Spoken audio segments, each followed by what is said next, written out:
সবাইকে শুভেচ্ছা। আমি আজকে রান্না করছি সাজনার ডাল। ডালটাকে আগে কিছুক্ষণ ভিজিয়ে রাখলে ডালটা ভালো হয়, ডালটা ফুলে বড় হয়ে যায়।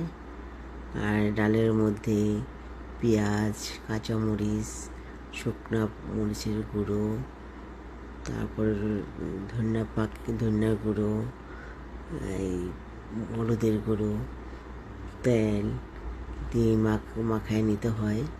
তারপর সাজনাটাকে আগে ক্লিন করে নিতে হয়, ছিলে কেটে সাইজ করে নিতে হয়। একসাথে আস্তে আস্তে তারপর সাজনার সাথে সাথে ভালো করে মাখাতে হয়। ডালের সাথে সব মশলার সাথে কাঁচামরিচও দিতে হয়, দিয়ে সব কিছু ভালোভাবে মাখিয়ে একদম ভালো মতো মাখাতে হবে। ভালো মাখালে সব পোলার ভিতরে মশলা ঢোকে।